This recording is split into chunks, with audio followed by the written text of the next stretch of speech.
자, 부산의 구별로 시세를 보면요. 요거는 구별 시세입니다. 그래서 이제 비싼 순위로 보면 수영구가 이제 제일 비싸고 다음 해운대구입니다. 자, 수영구가 2,186만 원이고요. 해운대구가 1,728만 원입니다. 그다음 동래구가 1,681만 원이고요. 얼마 전에 제가 이걸 보면서 해운대구와 동래구 차이가 많이 안 난다. 그래서 해운대구가 주목해봐야 된다라고 했는데 최근에는 또 해운대구가 분위기가 타고 있습니다. 예, 그러면서 앞자리 차이가 조금 벌어졌어요. 예전에는 비슷했거든요. 예. 그리고 연제구랑 또 동래구가 차이가 많이 안 나고요. 그 다음에 이제 4위가 연제구죠. 1위, 2위, 3위. 4위가 연제구고 5위가 남구인데 이 남구가 보시면 또 연제구나 동래구 대비 가격 차이가 좀 납니다. 그러면 우리는 여기 남구를 주목해 봐야 됩니다. 남구를 주목해 봐야 된다. 다음 6위가 이제 서구입니다. 6위가 서구고 7위가 동구입니다. 그 다음 8위가 금정구고요. 9위가 강서구고, 자, 가격이 이제 1359, 1269, 1231, 그 다음에 강서구가 1151만 원이고, 저는 이제 10위에 부산 진구를 말씀드리고 싶은 거죠. 10위가 1147만 원으로 지금 또 진구가 저는 좀 저렴하다라고 봐집니다. 요거는 이제 평균가이기 때문에 사실 대장급 아파트로는 여기 진구가 여기 남구 밑으로 와야 되죠. 진구가 남구 밑으로 와야 되는데 대비 지금은 오히려 서구, 동구, 금정구, 강서구보다 밀려서 10위에 위치하고 있습니다. 부산 진구가. 네. 그다음에 이제 북구가 이제 995만 원으로 11위, 그다음 12위가 기장군, 13위, 12, 13위가 사상, 14위가 영도구, 15위가 사하구, 자, 그리고 16위가 중구입니다. 이렇게 16개 구군이 있습니다. 그래서 가격이나 순위를 보면 지금 남구가 좀 눌려 있고 부산 진구가 또 눌려 있습니다. 예. 그래서 확연하게 좀 눌려 있다 싶은 게 요 구역들이죠. 요 구들입니다. 요런 데는 이제 우리가 이왕이면 이제 같은 돈을 투자한다면 요런 데가 효율성이 좋을 것 같습니다. 태희님 반갑습니다. 자, 제가 엄청난 힌트를 드렸습니다. 예. 예전에는 이제 해운대구가 비교적 눌려 있고 진구가 눌려 있다 했죠. 예. 여전히 진구는 아직까지 눌려 있고 그다음 남구 눌려 있습니다. 예. 25년 한 해는 동래구 시대였거든요. 동래구와 연제구의 시대였습니다. 지도를 보면 동래구, 연제구는 한 배를 탄 이제 같은 같은 지역이라 보시면 돼요. 예. 사실 여기 경계선을 보면 남구가 여기 동래구보다 크죠. 동래구, 남구 있는데 남구가 좀 지역의 크기는 영토의 크기는 좀 큽니다. 사실은 여기 해운대구도 마찬가지고 수영구, 연제구 이런 데가 과거에는 다 동래구에서 분구된 곳입니다. 예.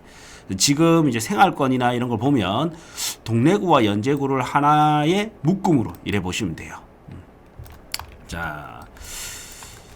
그래서 동래와 연제구는 거의 한 사이클처럼 같이 갑니다. 그래서 사실 해수 동남 뭐 이래 부르면서 연제구가 좀 소외되어 있지만 사실 연제구는 이제 굉장히 비싼 동네입니다. 동래구와 함께 굉장히 비싼 동네입니다. 10년 평균을 보면 사실 남구보다도 좀 연제구가 비쌌던 적도 있습니다. 거의 대부분 평균가는 비쌉니다. 같은 곳이다 보면 되고요. 그래서 이번에는 다시 한번 힌트를 드리면 남구가 좀 싸고 진구가 좀 눌려 있다 이래 봐지고요. 자, 이제 주간 동향 한번 보겠습니다. 2025년 12월 30일 라이브 방송이고 12월은 어떤 달이냐면 계절적으로 이제 연말 모임도 많고 마무리하는 해다 보니까 거래량이 작아요.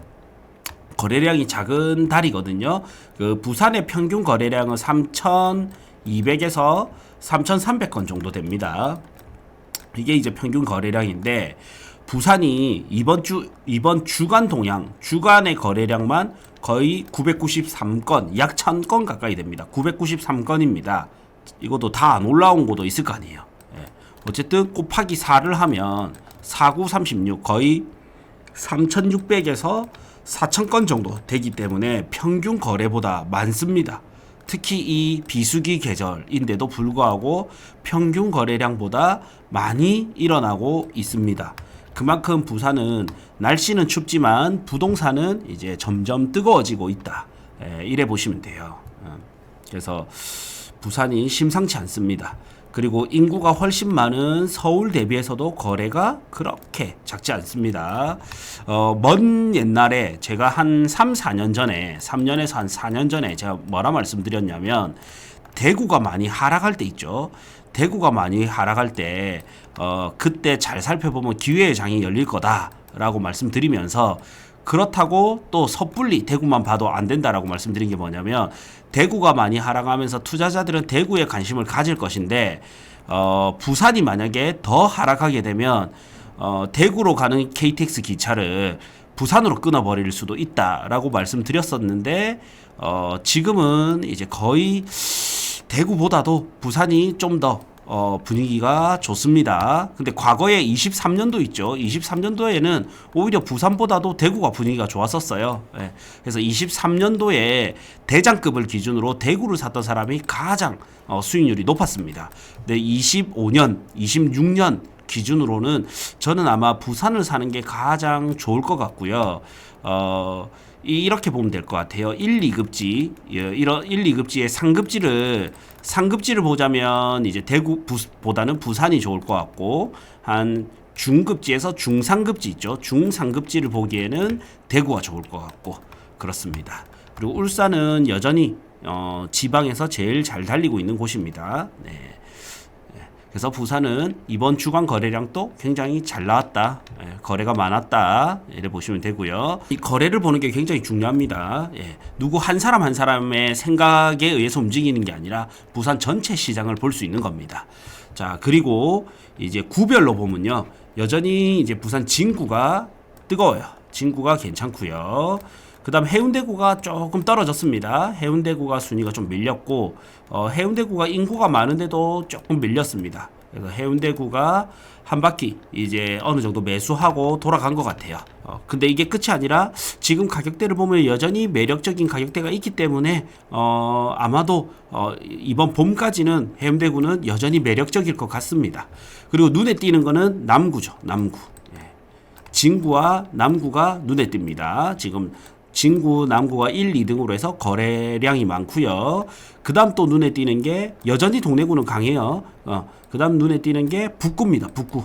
북구가 이제 어떻게 보면 부산에서는 약간 중하위권인데 요게 거래가 올라오고 있습니다. 그 다음 단지별로 보겠습니다. 자, 오늘 날짜가 30일이죠. 그래서 7일간 동향입니다. 주간 동향이기 때문에. 그래서 1위는 대연 롯데캐슬 레전드입니다. 대연 롯데캐슬 레전드. 아마 어떻게 보면 이제 입주장이 열리는 우암 2구역이 있는데 여기 우암 2구역 오션 제니스죠. 오션 제니스가 있는데 오션 제니스에서 어떻게 보면 이제 비슷한 가격대로 해서 여기 보자 30평이고 26평 5구 타입은 한 4억 후반이네요. 어떻게 보면 이제 비슷한 가격으로 해서는 레전드 5구 타입을 잡을 수가 있고 혹은 돈을 조금 더 보태서는 84 타입의 또 레전드를 갈 수가 있죠.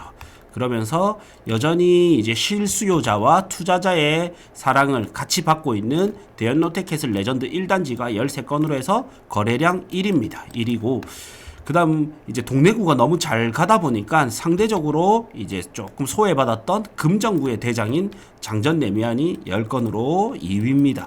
제가 한때 그 원픽으로 해서 우리 라이브 방송 중에 원픽으로 해서 좀 추천해드렸던 단지가 장전 레미안이었죠.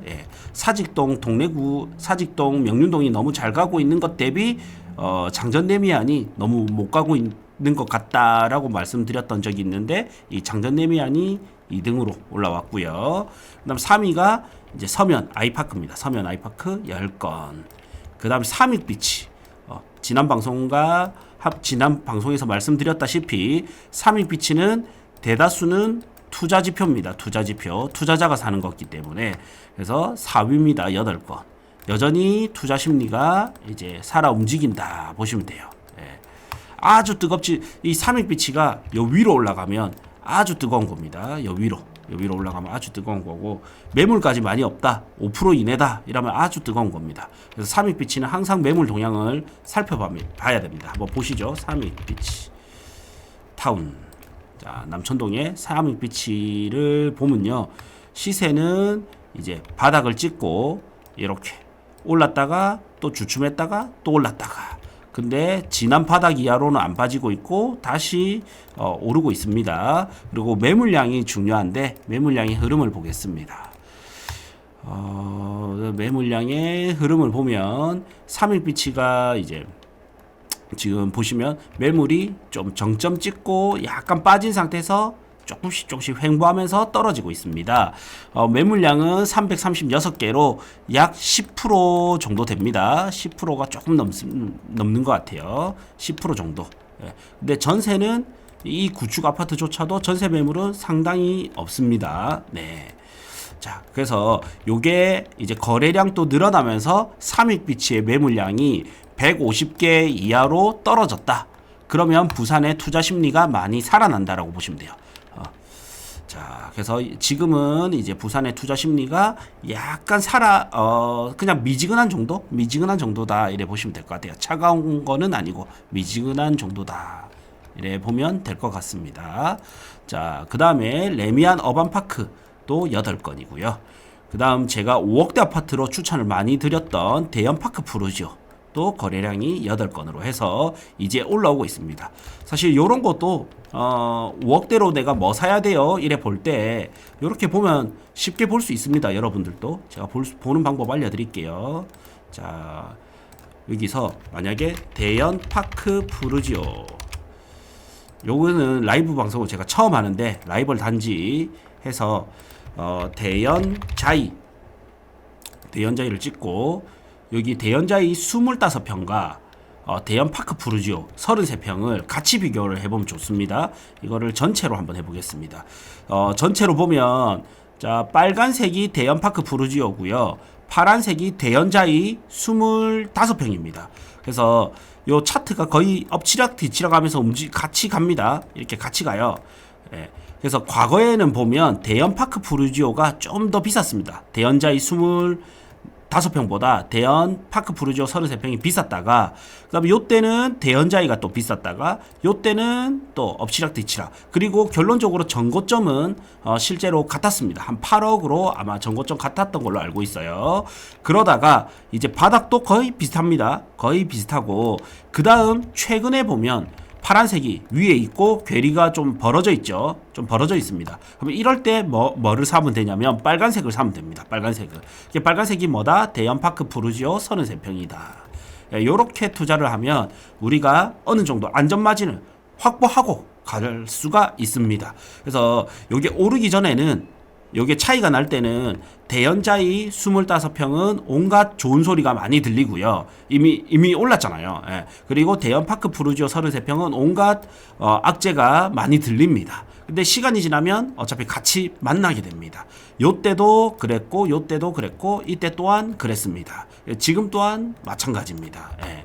그래서 부동산 투자는 이렇게 라이벌 단지를 보면서 덜 밑에 있는 거 있죠? 밑에 있는 거 사시면 됩니다. 예. 제가 또 이거와 마찬가지로 비교를 많이 해드렸던 게 과거에 대연 힐스테이트 푸르지오 하고요, 동네 레미안 아이파크 비교 많이 해드렸죠. 한때 이제 여기 온천 레미안 포레스티지가 입주할 때 있죠. 온천 레미안 포레스티지가 대단지로 입주할 때 여기 동생 입지에 입주가 많다 보니까 좀 더 형님 입지에 동네아가 많이 눌려 있었거든요. 예. 근데 동네아는 지난 고점에서 12억 중반까지 갔었습니다. 12억 중반까지 갔었고, 대연 힐스테이트 푸르지오는 지난장에 11억 천까지 갔었거든요. 근데 그 당시에 대연 힐스테이트 푸르지오는 9억 중반, 동호수 좋은 걸 기준으로 9억 중반이었고 동래안은 8억 후반에서 9억 초반이었단 말이에요. 근데 지금 이제 동래안가 더 치고 갔죠. 거의 비슷하게 가고 있습니다. 그래서 대연 힐스테이트 부르지오랑 동래 레미안 아이파크 요게 단지수가 많다 보니까 이게 잘 나올지는 모르겠습니다. 요렇게 보면 자, 한 3년 정도 이렇게 볼까요? 예. 그러면 거의 이게 너무 짧네. 예, 기간이 너무 짧아서 요래 나오는데 거의 비슷하게 엎치락 뒤치락 하면서 갑니다. 예. 자, 요렇게 보니까 조금 짧네요. 예. 어쨌든 이러면서 우리가 너무 이게 기간이 좀 짧게 나오는데 덜 오른 걸 사는 게 안전마진을 가져갈 수 있는 방법입니다. 요거를 끊임없이 계속 비교를 하다 보면 내가 지금 당장 어디를 사면 좀 더 빠르게 저평가된 물건을 살 수 있는지가 보입니다. 자, 그러면서 이래 보면 이제 대연파크 부르지오의 거래량이 좀 괜찮았다. 그 다음에 이제 협진태양 제가 딱 진짜 8억대였나? 무섭게 이제 추천 아파트 딱 말씀드리자마자 거래량이 탁 나오고 있습니다. 예, 협진태양이 거래량 8건이고요. 그 다음 코오롱하늘채 화명동의 코오롱하늘채가 거래량 8건. 그 다음에 힐스테이트 연산 연양라인의 가성비 아파트죠. 예, 힐스테이트 연산이 거래량 7건으로 9위입니다. 그 다음 동래 레미안 아이파크 여전히 거래량이 좋습니다. 7건. 네, 10위입니다. 그 다음에 벽산 블루밍 장전 디자인시티 요거도 제가 가성비로 추천드렸던 적이 있는데 7건입니다. 7건. 네, 그 다음 11위입니다. 자, 여기까지 동향 살펴봤고요. 1월 10일 토요일날 고대장하고 우리 강장군님하고 둘이서 건물주 특강 만원의 특강이 있습니다. 여러분들이 건물에 관심 없다 하시더라도 이렇게 소액으로 들을 수 있을 때 꼭 한번 들어보십시오. 온라인 오프라인 같이 되니까 시간 공간 제한 없이 언제든지 들으실 수가 있습니다. 1월 10일이 바쁘신 분들은 요때 신청하셔서 녹화 방송 일주일간 제공되거든요. 언제든지 보실 수 있습니다. 그럼 나는 집중해서 듣고 싶다 그러면 오프라인 오시면 되고요. 바쁘신 분들은 온라인 라이브 방송을 보시거나 혹은 녹방을 보시면 됩니다. 라방이나 오프라인 참석하신 분들도 계속해서 녹방 또 보실 수가 있습니다. 그래서 지금 봐 놓으시면 아마도 5년 뒤 10년 뒤에 여러분들의 꿈을 펼치는데 훨씬 도움이 될 겁니다. 지금 현재 부동산 투자의 트렌드는 똘똘한 한 채단 말이에요. 그래서 1주택까지 당연히 괜찮고요. 1주택으로 끝내면 안 됩니다. 왜냐면 요 아파트가 오를 동안 내가 이사 가고 싶은 더 좋은 급지 아파트는 더 많이 올라가 버리거든요. 그래서 반드시 1+1 해서 2주택 전략을 가셔야 되고요. 그 다음 2주택을 갔다 하면 3주택으로 가는 거는 또 위험해요. 예, 이때는 반드시 토지나 건물로 넘어와야 됩니다. 근데 이 건물이 꼭 비싼 것만 있는 게 아닙니다. 지금 건물 대출 받는 게 최근에 2%대, 3%대 금리도 있었습니다. 그리고 5억대, 건물이 5억이고요. 8억대, 9억대, 10억대 뭐 이렇게 건물들도 있습니다. 그래서 우리는 건물이라 하면 돈이 많이 들어간다 생각하지만 사실상 아파트보다 저렴한 가격으로 건물을 살 수 있는 것도 있고 그리고 건물은 자금 출처도 필요 없고 규제도 비교적 덜합니다. 훨씬 덜합니다. 아파트만 목숨 걸 필요는 없습니다. 아파트 같은 경우에는 지난 23년 하반기부터 24년까지가 급매물을 잡을 수 있는 시기였고 지금은 사실 이제 급매물을 잡기보다는 급지 좋은 데는 매도자 우위 시장이자 올라가는 파도를 타는 타이밍이다 보시면 돼요. 근데 그 반면 건물은 아파트보다 1년에서 2년 정도 후행하거든요. 그러면 지금이 뭐냐면 딱 바닥에서 쓸어담는 이런 시기예요. 그래서 꼭 한번 들어보십시오. 고대장 저 강의인데 1월 11일 날 롯데백화점 강복점 문화센터에서 강의가 있습니다. 2026년 부동산 전망 및 내 집 마련 투자 전략 금액대별 추천 아파트 알려드릴 겁니다. 1월 11일 일요일 오후 4시 반입니다. 오프라인으로 직접 뵙고 인사도 나누시고 이러면 될 것 같습니다.